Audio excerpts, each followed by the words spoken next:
Pagsisisi ang naramdaman ng isang ama matapos mataga nito ang sariling anak kagabi sa loob ng kanilang pamamahay sa Kinalangay Viejo sa bayan ng Malinaw. Parehong lasing ang mag-ama nang mangyari ang insidente. Sa panayam kay Police Captain Christian Jan Alangan, hepe ng Malinaw PNP, na nagalit umano ang 50 anyos na ama nang mahulog ang takip ng flashlight na pinakialaman ng 16 anyos na anak nito dahilan para tagain niya ito sa braso at katawan. Accordingly, nag-uusay ng flashlight dayang si minor and nahulog ro yung takop nga right flashlight nana and without any apparent reason no ay naugot ko no rayang nga no dayang suspitsado ag ginlabo rayang nga unga nga.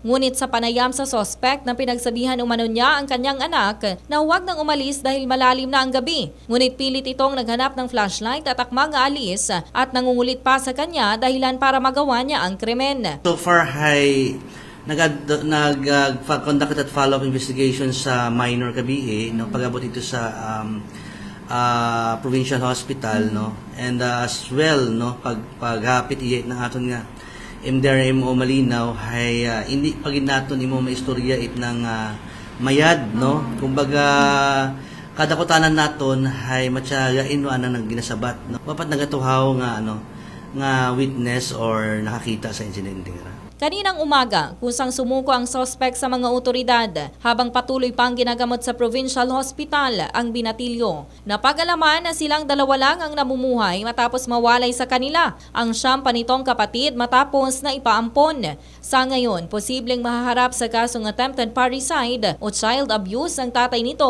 kung magsasampa ng kaso ang kanyang anak.